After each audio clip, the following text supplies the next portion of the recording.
जय हिंद दोस्तों, आप सभी का स्वागत है एक बार फिर से आपके अपने यूट्यूब चैनल यूनिक ज्ञान में। आज हम BA 5th semester political science paper first का चैप्टर 4 देखेंगे। इसके पहले हमने 3 चैप्टर बेहतरीन तरीके से पढ़ लिए हैं। अगर आपने नहीं देखे हो तो प्लेलिस्ट चेक करिए। BA 5th semester political science paper first और पेपर सेकंड दोनों की प्लेलिस्ट बनी हुई है। जो हिस्ट्री लिए हों, हिस्ट्री का सिलेबस ख़त्म कर दिया गया है, पूरा सिलेबस पढ़ा दिया गया है। अब उस पर प्रीवियस ईयर क्वेश्चन पेपर बताया जाएगा, तो वो आप वहाँ से प्लेलिस्ट से चैप्टर वाइज सभी क्लासेस कर सकते हैं। नए हैं चैनल पे तो चैनल को सब्सक्राइब कर लीजिए, क्योंकि पूरा सिलेबस कंप्लीट कराया जाएगा, chapter wise topic wise complete कराया जाएगा। और नोट्स कहाँ पर दिए जाएंगे, कैसे दिए जाएंगे, ये सभी चीज़ें आपको चैप्टर फर्स्ट और आपके सिलेबस इंट्रोडक्शन में बता दिया गया है। बाकी चलिए चैप्टर स्टार्ट करते हैं। समाजवाद और समाजवादी राज्य की कार्यप्रणाली के विषय में हमें जानना है।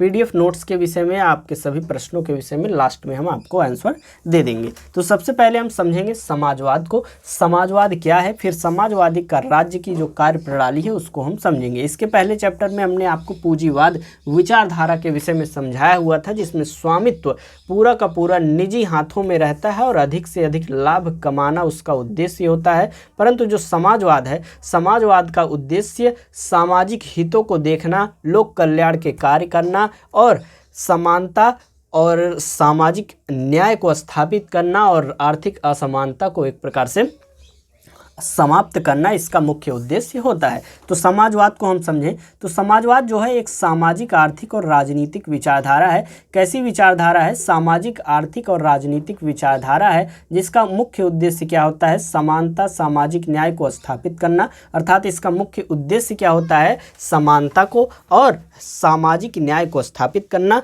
साथ ही साथ आर्थिक असमानताओं को समाप्त करना इसका उद्देश्य होता है। इसमें उत्पादन के साधनों जैसे कि भूमि, उद्योग और संसाधन का नियंत्रण या स्वामित्व जो है व्यक्तिगत पूंजीपतियों की बजाय समाज या राज्य के हाथों में रहता है। पूंजीवादी विचारधारा में यह सभी पूंजीपतियों के हाथ में रहता है, स्वामित्व जो है निजी हाथों में रहता है। परंतु समाजवाद विचारधारा में राज्य के हाथों में रहता है, क्योंकि लोक कल्याण के कार्य वह करना चाहते हैं। औद्योगिक क्रांति ने सामंतवादी व्यवस्था को हटाकर पूंजीवादी व्यवस्था को स्थापित किया। इसका कैसे विकास हुआ हम देखें। सबसे पहले जब सामंतवादी व्यवस्था थी उसको हटाकर औद्योगिक क्रांति जब हुई तो पूंजीवादी व्यवस्था को अपनाया गया। अब पूंजीवादी व्यवस्था में क्या था, हमने आपको बता दिया, स्वामित्व निजी हाथों में था, अधिक से अधिक लाभ कमाना उसका उद्देश्य होता था। तो पूंजीवादी व्यवस्था लागू हो गई। उसमें क्या हुआ कि कृषि की जगह उद्योग जो है प्रमुख व्यवसाय बन गया। धनी लोगों ने अपने कारखाने स्थापित किए और जहां पर श्रमिकों ने वस्तुओं का उत्पादन किया। जिस प्रकार भूमिपतियों ने श्रमिकों का शोषण किया, उसी प्रकार पूंजीपतियों ने श्रमिकों का शोषण व उत्पीड़न किया। इसी के विरुद्ध प्रतिक्रिया के रूप में 19वीं शताब्दी में समाजवादी विचारधारा जो है विकसित हुई। समाजवाद उत्पादन के साधनों के सार्वजनिक स्वामित्व पर आधारित एक आर्थिक और राजनीतिक व्यवस्था है। समाजवाद एक ऐसे समाज को संगठित करने का एक तरीका है जिसमें उत्पादन के साधनों का स्वामित्व जो है और नियंत्रण लोगों के पास होता है, एक प्रकार से जनता के पास होता है। जनता जो है वह सरकार चुनती है और सरकार जो है जनता के हित का कार्य करती है। समाजवाद की प्रमुख विशेषताओं की बात करें तो सबसे पहली विशेषता है समानता। सामाजिक, आर्थिक और राजनीतिक असमानताओं को कम करके समानता स्थापित करना समाजवादी विचारधारा की प्रमुख विशेषता है। दूसरी विशेषता क्या है? सामूहिक स्वामित्व, कलेक्टिव ओनरशिप। उत्पादन के साधनों का निजी स्वामित्व नहीं बल्कि सामूहिक या राज्य का स्वामित्व होता है। अर्थात सरकारी चीज़ें जो होती हैं उस पर जनता का पूरा हक होता है। उसी प्रकार से एक समूह का स्वामित्व इस पे होता है। आगे हम देखेंगे अगली विशेषता, योजना आधारित अर्थव्यवस्था। उत्पादन और वितरण राज्य की योजना अनुसार होता है। अर्थात राज्य जो है जनता के हित के लिए विभिन्न योजनाएं बनाती हैं और उसी के अनुसार उत्पादन और वितरण राज्य में संसाधनों का होता है। चौथा है श्रम का महत्व। हर कार्य को समान महत्व दिया जाता है। अगला है कल्याणकारी दृष्टिकोण। समाज के कमजोर और वंचित वर्गों को सुरक्षा प्रदान करना जो है समाजवाद का विशेषता है। समाजवाद की विशेषताओं में और हम देखें तो उत्पत्ति के साधनों और सामूहिक एवं सामाजिक स्वामित्व होता है, जो कि हमने देखा। उत्पादन एवं वितरण की क्रियाएं जो है राज्य द्वारा संपादित की जाती हैं। निजी संपत्ति का अति सीमित अधिकार होता है। एक केंद्रीकृत नियोजन सत्ता इसमें होती है। समाजवाद के गुण की बात करें तो पूंजीवाद का यह विरोधी होता है। वर्ग विहीन समाज की स्थापना यह करता है। समाजवाद का लोकतंत्रीय रूप यह होता है। न्याय पर आधारित यह समाजवाद होता है। समाजवादी राज्य की कार्यप्रणाली के प्रमुख दोषों की बात करें, उत्पादन क्षमता में कमी आती है। जब समाजवादी विचारधारा आती है तो उत्पादन क्षमता में कमी आती है। कैसे? निजी कोई कारखाना रहे, उसमें जो मजदूर रहेंगे वह एक प्रकार से प्रेशर रहेगा कि अगर आप अच्छे से कार्य नहीं करेंगे तो आपको निकाल दिया जाएगा। लेकिन सरकारी में एक बार जो नौकरी पा जाते हैं, ऐसे वैसे अपना ड्यूटी करके चले जाते हैं, वह ज़्यादा एक प्रकार से मेहनत करने का प्रयास नहीं करते हैं। निजी जो होता है उसमें बोनस का उनको एक प्रकार से लालच रहती है कि अधिक कार्य करेंगे हमें बोनस मिलेगा या हमें प्रमोशन मिल जाएगा। तो अधिक लाभ कमाना उसमें उद्देश्य होता है और उसी आधार पर अधिक उत्पादन जो है उसका मालिक करता है। नौकरशाही का विकास समाजवादी में होता है। राज्य की कुशलता में कमी आती है। मनुष्य का नैतिक पतन हो जाता है।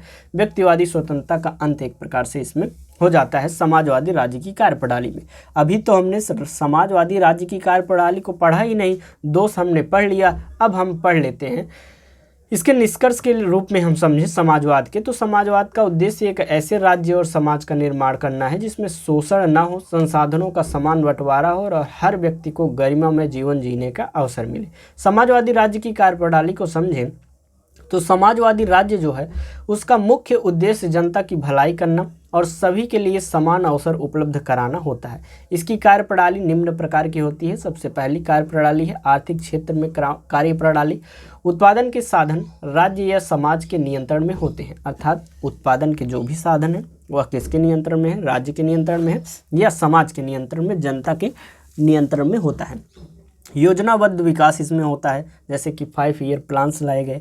हमारा देश जब आज़ाद हुआ 1947 में, उसके पश्चात देश में विभिन्न समस्याएं थी, गरीबी थी, भूखमरी थी और एक प्रकार से औद्योगिक विकास करना था, कृषि के क्षेत्र में विकास करना था। तो इन सभी क्षेत्रों में विकास करने के लिए 5 ईयर प्लान, पंचवर्षीय योजना उस समय लाई गई थी। गरीबी, बेरोजगारी और शोषण समाप्त करने की कोशिश की गई थी। सबको रोजगार और न्यूनतम जीवन स्तर की गारंटी उसमें दी गई थी। दूसरा है सामाजिक क्षेत्र में कार्यप्रणाली। जाति, धर्म, लिंग और वर्ग आधारित भेदभाव को समाप्त करना, शिक्षा और स्वास्थ्य की सार्वभौमिक उपलब्धता, सामाजिक सुरक्षा योजना जैसे कि पेंशन, बीमा, मुफ्त इलाज, विभिन्न योजनाओं को लाकर आर्थिक, सामाजिक सभी क्षेत्रों में जनता को फायदा पहुंचाने का विचार समाजवादी विचारधारा में रहता है। तीसरा है राजनीतिक क्षेत्र में कार्यप्रणाली। लोकतांत्रिक समाजवाद में जनता द्वारा चुनी हुई सरकार, अधिनायकवादी समाजवाद में एक पार्टी शासन जैसे कि सोवियत संघ और समान अधिकार और अवसर सभी नागरिकों को इसमें मिलता है। लोकतांत्रिक जो समाजवाद होता है उसमें जनता द्वारा चुनी हुई सरकार बनती है।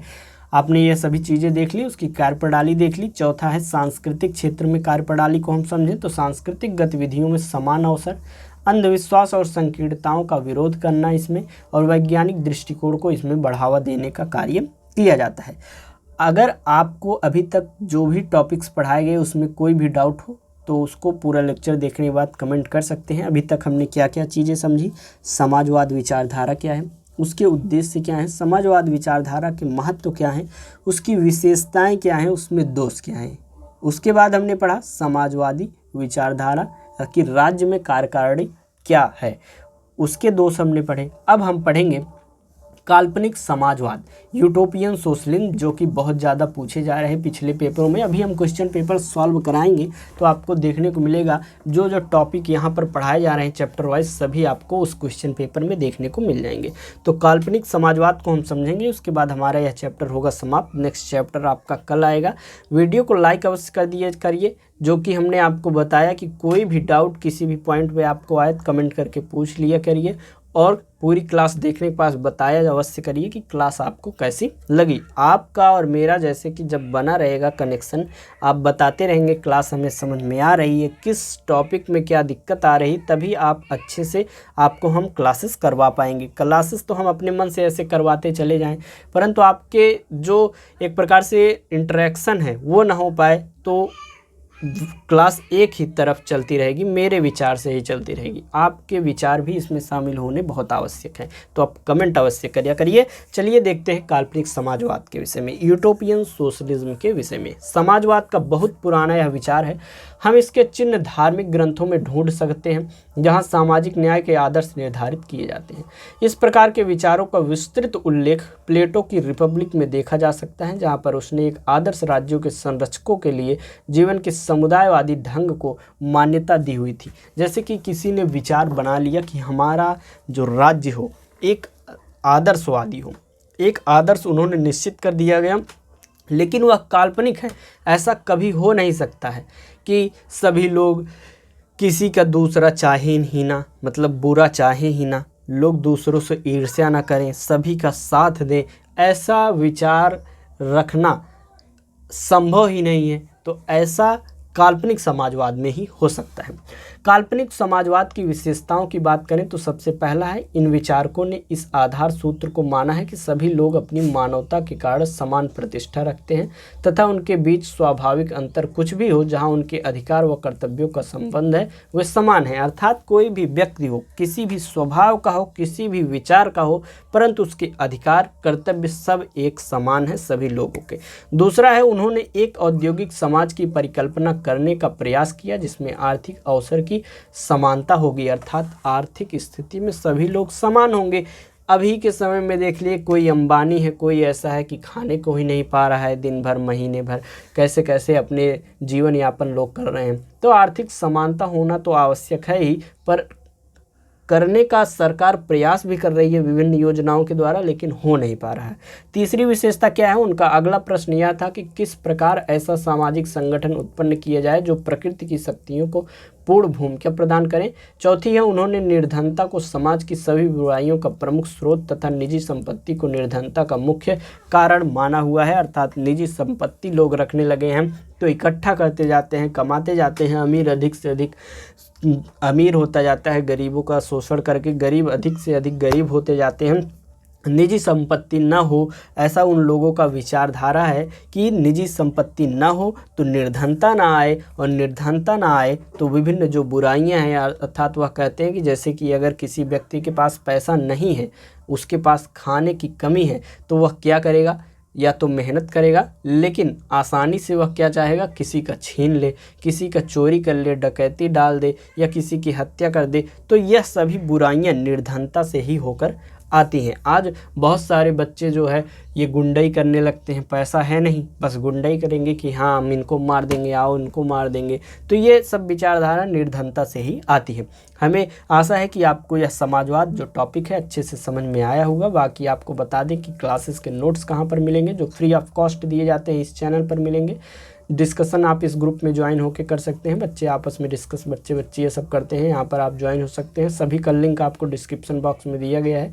कुछ बच्चों को कमेंट है सर हम टेलीग्राम नहीं यूज करते हैं, उनके लिए ये व्हाट्सअप चैनल का लिंक दे दिया गया है, और ये मात्र 25 रुपये में इस नंबर पर आपको मैसेज करना है। आपको तुरंत QR कोड दिया जाएगा, मात्र 25 रुपये पेमेंट करेंगे, एक पेपर का अच्छे से आपको नोट्स दे दिया जाएगा चैप्टर वाइज, फिर प्रीवियस ईयर क्वेश्चन पेपर के भी सोल्यूशन के नोट्स और मोस्ट इंपॉर्टेंट क्वेश्चन के भी नोट्स आपको यहाँ पर दे दिए जाएंगे। चलिए बने रहिए चैनल पर, अधिक से अधिक शेयर करिए, अपने दोस्तों को शेयर करिए, अपने घर परिवार में सभी मोबाइल में सब्सक्राइब कर दीजिए यूनिक ज्ञान सर्च करके। वीडियो को लाइक कीजिए, कमेंट एक अवश्य करिए। मिलते हैं नेक्स्ट वीडियो में। धन्यवाद। पूरा सिलेबस आपका कंप्लीट कराया है, बिल्कुल टेंशन नहीं लेने का।